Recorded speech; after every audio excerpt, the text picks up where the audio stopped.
धनबाद लोकसभा में चुनाव की तैयारी को लेकर भाजपा ने सेक्टर 5 स्थित NIPM सभागार में बोकारो विधानसभा की शक्ति केंद्र की बैठक आहूत की गई। इस कार्यक्रम की अध्यक्षता जिलाध्यक्ष जयदेव राय ने किया। कार्यक्रम के मुख्य अतिथि के रूप में पूर्व प्रदेश अध्यक्ष सह लोकसभा क्लस्टर प्रमुख दीपक प्रकाश, नेता प्रतिपक्ष अमर कुमार बावरी, बोकारो विधायक वीरेंद्र नारायण, धनबाद से लोकसभा प्रत्याशी ढुल्लू महतो मौजूद रहे। बैठक में पूर्व प्रदेश अध्यक्ष दीपक प्रकाश ने शक्ति केंद्र के अध्यक्ष, संयोजक और सह संयोजकों को प्रत्येक बूथ में 370 वोट बढ़ाने की बात कही। उन्होंने कहा कि सभी शक्ति केंद्र के पदाधिकारी अपने अपने घरों में 10 भाजपा का झंडा लगाने का काम करेंगे। उन्होंने कहा कि जिस तरह से प्रधानमंत्री नरेंद्र मोदी का फिर से तीसरी बार प्रधानमंत्री बनना तय है, उसी तरह धनबाद से भाजपा प्रत्याशी ढुल्लू महतो की जीत भी तय है। उन्होंने कहा कि पिछले चुनाव में जो रिकॉर्ड मतों से PN सिंह ने जीत दर्ज कराई थी, उसी रिकॉर्ड को तोड़ने का काम करेंगे। उन्होंने कहा कि PN सिंह हमारे अभिभावक हैं, वे विधायक और सांसद रहे हैं, उनके मार्गदर्शन में ही यह चुनाव हो रहा है।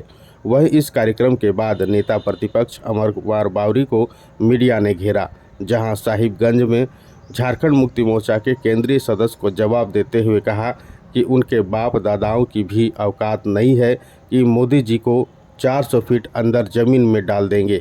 यह एक गुंडे की भाषा है, जिससे झारखंड मुक्ति मोर्चा आनंदित महसूस कर रही है।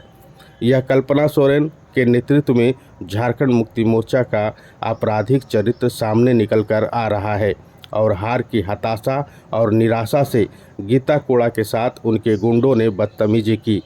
उन्होंने झारखंड मुक्ति मोर्चा के नजरुल इस्लाम के वक्तव्य को आपराधिक ठहराते हुए इलेक्शन कमीशन और राज्य के DGP से भी अभिलंब गिरफ्तार कर कठोर कार्रवाई करने की मांग की है। पूरे देश में NDA गठबंधन के 400 सीटों पर विजय होना तय। देश के प्रधानमंत्री के रूप में नरेंद्र मोदी जी का शपथ लेना भी तय। उसी प्रकार से धनबाद लोकसभा में ढुल्लू महतो का भी जीतना पूरी तरह से सुनिश्चित है और पिछले चुनाव से जितने वोट से जीते थे हमारे सम्मानित PN सिंह, उससे ज़्यादा वोटों से ढुल्लू महतो जी चुनाव जीतेंगे।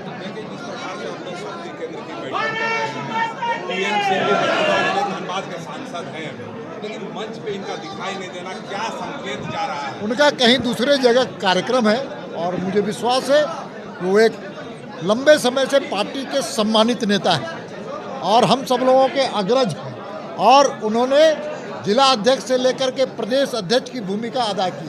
हम सब लोगों को मार्गदर्शन किया है, विधायक भी रहे, झारखंड सरकार में मंत्री भी रहे, सांसद भी रहे और कुल मिलाकर के एक अच्छे संगठनकर्ता भी रहे और वो एक पाथे की भूमिका सदा निभाते रहे हैं, इस बार भी निभाएंगे।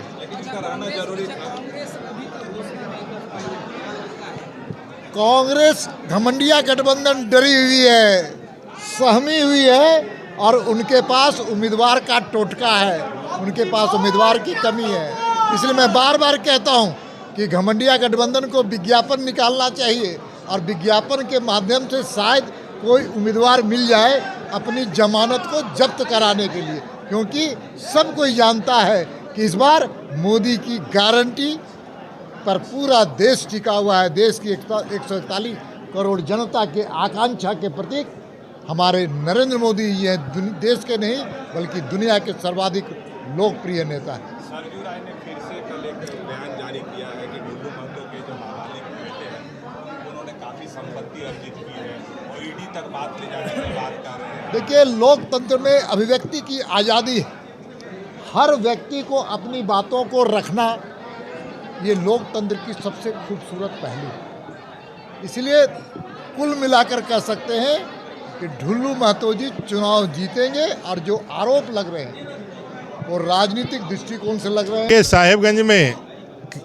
झारखंड मुक्ति मोर्चा जो अपने आप को लोकतांत्रिक पार्टी होने का दम्भ भरती हो तो है नहीं, वो गुंडों मवाली की पार्टी बनकर रह गई है।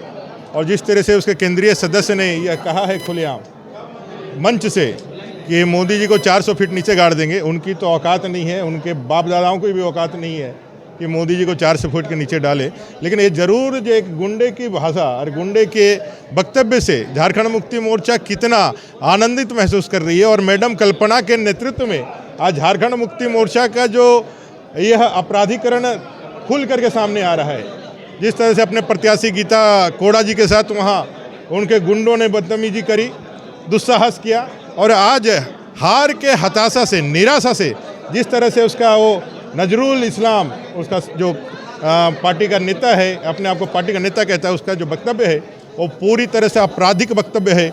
और हम लोगों ने इलेक्शन कमीशन से भी मांग करी है और यहाँ के राज्य के डीजीपी से भी मांग करा है कि उनको अविलंब गिरफ्तार करके ऐसे लोगों के ऊपर कठोर कार्रवाई की जाए।